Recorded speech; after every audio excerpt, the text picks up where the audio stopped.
नमस्कार, good morning. आप कैसे हैं? अपने घर पर होंगे, अखबारों के साथ चाय की चुस्कियां ले रहे होंगे और इस वक्त आप अपने मोबाइल पर हमें भी देख रहे होंगे। उम्मीद है आप अपने घर पर होंगे, सुरक्षित होंगे, स्वस्थ होंगे और लॉकडाउन का पूरी तरह से पालन कर रहे हैं। सुबह 10 बजे तक की ताज़ा खबरों के साथ हम इस वक्त आपके सामने हाजिर हैं अपने सहयोगी सुजीत जी के साथ। इस वक्त की एक बड़ी खबर के साथ बुलेटिन की शुरुआत हम करते हैं, जो विशाखापट्टनम से है। बहुत दुखद खबर है। दुखद खबर क्या है, बड़ी खबर क्या है, इसके बारे में सीधे रुख करते हैं हमारे सहयोगी सुजीत जी के पास। सुजीत जी, बड़ी खबर और दुखद खबर, सबसे पहले शुरुआत करते हैं। देखिए, ये वाकई बहुत दुखद खबर है देवाशीष जी। इस वक्त जब पूरी मानवता, पूरा देश और देश का हर एक राज्य जब कोरोना जैसे संकट से जूझ रहा है जी, इसी बीच में ये खबर आती है कि विशाखापट्टनम में एलजी कॉलेज लोग एक वहाँ पर है।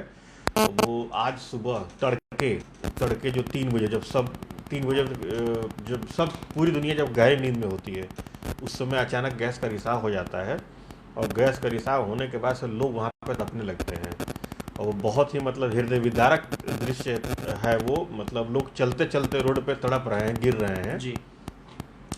पहले तो प्रशासन को समझ में नहीं आया कि अचानक ये हुआ कैसे। जब जांच हुई तो जांच में सामने आया कि एलजी पॉलीमर्स ये गैस का रिसाव हुआ है।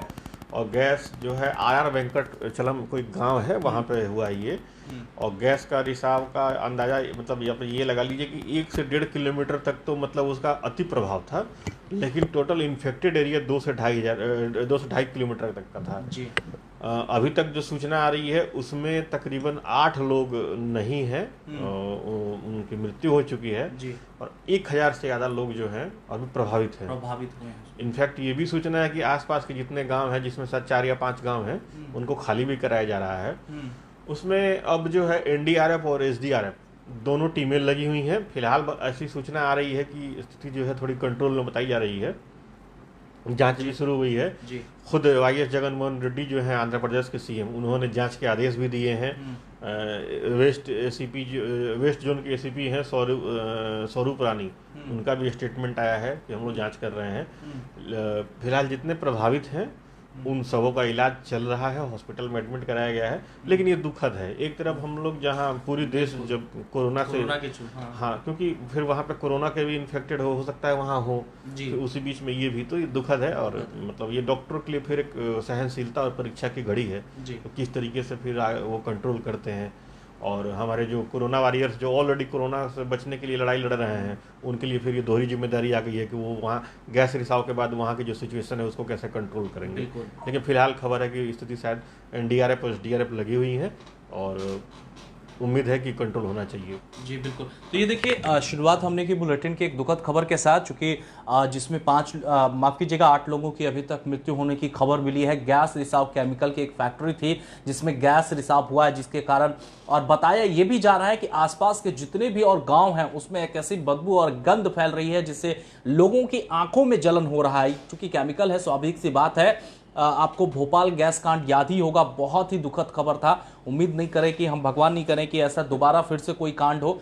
जो परिवार पीड़ित हैं उनके प्रति भी हम संवेदनाएं व्यक्त करते हैं। और जो लोग, जितने लोगों को इसमें नुकसान हुआ है, वहाँ की सरकार जो है मदद पहुंचा रही है। लेकिन सबसे बड़ी चीज़ ये है कि देखिए, इस संकट की घड़ी में यह जहाँ देश और पूरी दुनिया जो है वो कोरोना के संकट से जूझ रही है, हम चाहते हैं कि कब आखिर फिर से हम अपनी नई जिंदगी की शुरुआत करें, हम सड़कों पर निकले, हम मॉल में जाएं, हम शॉपिंग करें, हम सिनेमा देखें, हम स्विमिंग पूल में नहाएं। वैसे वक्त में हादसों पर हादसों हो रहा है। तो कहीं ना कहीं कह सकते हैं कि जिस तरह से एक विपरीत परिस्थिति इस वक्त चल रही है, वो आने वाले समय के लिए एक बहुत बड़ी चुनौती बनकर साबित हो सकती है।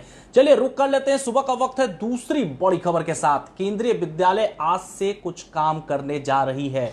क्या है वो काम, विस्तार से बताएंगे मेरे साथ मेरे वरीय सहयोगी सुजीत जी। केंद्रीय विद्यालय से क्या कुछ खबर है आज के लिए सुजीत जी? देखिए, केंद्रीय विद्यालय जो है देश का बहुत बड़ा जो छात्रों का जो संख्या है वो केंद्रीय विद्यालय में पढ़ता है जी। और केंद्रीय विद्यालयों की छात्रों की संख्या हजारों लाखों में है। दरअसल केंद्रीय विद्यालय ने अपना जो ऑनलाइन क्लासेस है उसके शेड्यूल को जारी कर दिया है। वो आज से 17 मई तक चलेगा, यानी कि 7 मई से 17 मई तक वो शेड्यूल जारी रहेगा। उसमें सेकेंडरी और सीनियर सेकेंडरी स्टूडेंट्स के लिए ऑनलाइन क्लासेस होंगे जी। ये एक बहुत बड़ी बात है, क्योंकि इसके लिए केंद्रीय विद्यालय ने अपने आधिकारिक ट्विटर हैंडल से भी इसकी जानकारी दे दी है।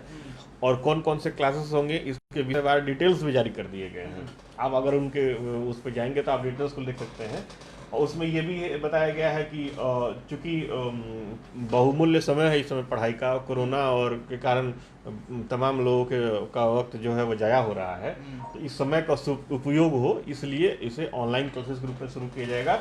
और उसमें ये भी है, सबसे बड़ी बात ये कि अप्रैल से ही केंद्रीय विद्यालय जो है ऑनलाइन क्लास की शुरुआत कर चुका है जी। लेकिन ये सीनियर सेकेंडरी और सेकेंडरी स्टूडेंट्स के लिए है, और मेरे ख्याल से बहुत हेल्पफुल हो सकता है स्टूडेंट्स के लिए। स्टूडेंट्स को चाहिए कि वो केंद्रीय विद्यालय के बारे में उसके वेबसाइट पर जाकर और अपनी जानकारी हासिल कर लें, और जो उनका सब्जेक्ट है उस सब्जेक्ट के बारे में देख सकते हैं कि कब कब ऑनलाइन क्लासेस उनकी होने वाली है। ये बहुत बड़ा स्टेप है ये केवी का, और आज की ये बहुत बड़ी खबर है। उम्मीद है कि सब जो हमारे जो छात्र हैं केंद्रीय विद्यालय के, उनको इससे काफ़ी लाभ हो सकता है। काफ़ी लाभ हो सकता है। बहुत बहुत शुक्रिया सुजीत जी आपका, तमाम दोनों खबरों से हमें अप टू डेट कराने के लिए। अब रुक कर लेते हैं कोरोना अपडेट को लेकर। अगर हम बिहार में आंकड़ों की बात करें तो बिहार में जो आंकड़े हैं वो 542 हो चुके हैं। लेकिन बिहार में अगर बात करें कि छोटी सी कोरोना अपडेट पर एक किरण दिखाई दे रही है। अगर हम इसमें डबलिंग रेट की बात कर लें तो डबलिंग रेट जो है वो अब कम होता दिखाई दे रहा है, यानी जो लोग स्वस्थ हो रहे हैं उसमें अब बराबर का आंकड़ा सामने आ रहा है। 212 लोग जो हैं वो स्वस्थ हो चुके हैं, और स्वस्थ होने की प्रक्रिया जो है वो भी साफ तौर पर आगे बढ़ रही है। अभी तक के अपडेट की अगर बात कर ले, जैसे ही कोरोना पे जो भी ताज़ा अपडेट होंगे हम आप तक रूबरू कराएंगे, हम आप तक पहुंचाएंगे अपने तमाम सहयोगियों के द्वारा। और अगर हम अगली खबर की बात कर ले तो शिक्षकों के लिए एक बहुत खुशखबरी वाली खबर है। ये भी नोट कर लीजिए, जो शिक्षक इस वक्त हमें मोबाइल पर देख रहे हैं, सुबह सुबह आपको एक गुड न्यूज़ दे दें। जो भी शिक्षक प्रयासरत थे, हड़ताल पर थे और अपने विभिन्न मांगों को लेकर के वो लगातार प्रयत्न कर रहे थे, उनके लिए एक अच्छी खबर है। उनको फरवरी का जो भी लंबित वेतन है उनको मिलने जा रहा है। शिक्षा विभाग के द्वारा ये सूचना जारी कर दी गई है कि जो भी शिक्षक हैं उनको इस कोरोना के संकट में फरवरी का जो भी वेतन है उसको मिलने जा रहा है। अब एक और खबर के बारे में मैं आपको अपडेट कर दूं, और उसके बारे में हम आपको आगे भी लेकर के चलेंगे, ग्राउंड रिपोर्टिंग भी करेंगे उस स्थान पर। हम आपको बता दें, चूंकि मई का समय है, लेकिन लग तो नहीं रहा है कि मई है, चूंकि मई में मुझे नहीं लगता अब तक कि कभी भी मई में ऐसा बारिश हो रहा था। कल रात में भी देखिए किस तरह से बारिश हुई है। मई में गर्मियां ज़्यादा पड़ती हैं, और ऐसे में आपके घर में अगर एसी और कूलर लगे हैं तो कोरोना के चलते सब चीज़ बंद थे। लेकिन बिहार सरकार ने कल रात ही एक सूचना जारी की है, गाइडलाइंस जारी की है, जिसमें हम आपको बता दें कि 3 दिन जो हैं आपके यही एसी कूलर टीवी यानी कि इलेक्ट्रॉनिक के दुकान जो हैं वो खुलेंगे। हम आपको बता दें ये ताज़ा अपडेट कि जो भी दुकानें हैं वो खोली जाएंगी 3 दिन पटना में, और जिसमें कंप्यूटर के भी दुकान शामिल है, मोबाइल के भी दुकान शामिल हैं, और साथ ही साथ बालू गिट्टी और हार्डवेयर के जो भी दुकान है, यानी कि पार्ट पुर्जा जो है, यार मानिए आपके किसी के पंखे खराब हो गए, किसी के बल्ब खराब हो गए, या समथिंग कोई भी इलेक्ट्रॉनिक उपकरण खराब हो गया तो आप इसको बदलवा सकते हैं, इसको ठीक कर सकते हैं। तो ये 3 दिन पटना में नोट कर लीजिए कि 3 दिन ये दुकानें खुले रहेंगी। लेकिन हम अपने तमाम इस वक्त देखने वाले दर्शकों से यही गुजारिश करेंगे कि आप निकले तो अकेले निकलें, यानी कि आपके घर में किसी तरह की कोई परेशानी है, इन सब चीज़ों में से कोई चीज़ आपको बदलवाना है या फिर ठीक करवाना है, तो आप कतई बाहर 2 लोगों के साथ ना जाएं। लॉकडाउन बहुत सख्त है बिहार में, हम आपको फिर से बता दें, बिहार में लॉकडाउन बहुत सख्त है। डीजीपी गुप्तेश्वर पांडे ने बिल्कुल कड़े लफ्ज़ में कहा है कि किसी भी तरह की ढिलाई नहीं दी जाएगी।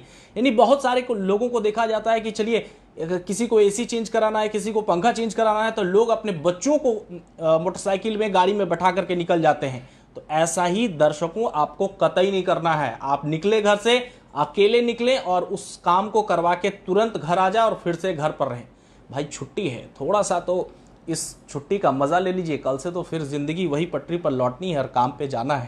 तो इसीलिए अभी लॉकडाउन का पालन कीजिए।